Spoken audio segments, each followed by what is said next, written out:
एक माँ होते हैं और एक बेटा होता है, उसकी एक बेटी की एक बहू होती है।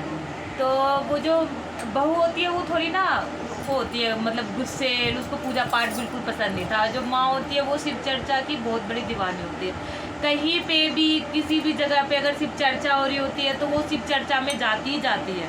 तो जो दिन भर शिव चर्चा में घूम घाम के गांव-गांव में घूमती थी, कहीं पे भी शिव चर्चा होता था उसकी सास जाके वो कथा सुनती थी। तो जो बहू थी उसको बहुत गुस्सा आता था कि घर का काम धंधा छोड़ के चर्चा में लगी रहती है। तो एक दिन घर आई तो बहू बहुत गुस्सा हुई कि मम्मा जी आप ना चर्चा में ही जाते रहते हो, तो घर का ना काम कर लिया करो, आप तो खाली चर्चा में मत घूमा करो। तो उसने माँ ने बोला हाँ बेटा ठीक है, मैं काम भी करवा दूंगी और पर मैं चर्चा नहीं छोड़ सकती, तो मैं चर्चा में भी जाऊँगी।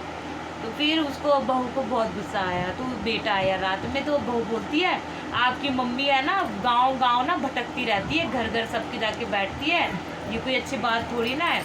तो फिर उन्होंने बोला कि आप ना जाके ना अपनी मम्मी को हरिद्वार में छोड़ी आओ, और वही छोड़ी आना और लाना मत घर वापस। तो बेटा भी अपनी जो लड़का था वो अपनी बीवी के प्यार में कहते नहीं है दीवाना वो था। तो फिर वो अपनी मम्मी को बोला चल मम्मी हरिद्वार घुमाने लेके चलता हूँ। तो कहा ठीक है। तो उसने कुछ खाने वाने के लिए बांध लिया कि मेरी माँ वहाँ रहेगी हरिद्वार में, अपना खाती रहेगी। तो बना के थैले में डाल के अपनी मम्मी को दे दिया। फिर वो नहाने के लिए नहाया धोया, फिर अपनी मम्मी से बोला कि आप ना यहीं खड़े रहो, मैं आ रहा हूँ। तो अपनी मम्मी को वहीं पे छोड़ के वो चला गया, नदी के पास ही छोड़ के वो चला गया। वो खूब ढूंढी नहीं तो नहीं मिला। तो शिव गुरु जी तो अपने भक्तों को कभी नहीं छोड़ते। तो शिव गुरु जी अपनी वो सी बुढ़िया औरत के पास आई, बोली कि बूढ़ी माई आप नहीं, अम्मा जी आप क्या कर रहे हो यहाँ पे? कहा मेरा बेटा आएगा यहाँ पे तो मैं अपने बेटे के साथ ना वहाँ जाऊँगा, तो मैं अपने बेटे के साथ घर जाऊँगी, मेरे बेटे ने बोला है यहीं पे रुकने के लिए।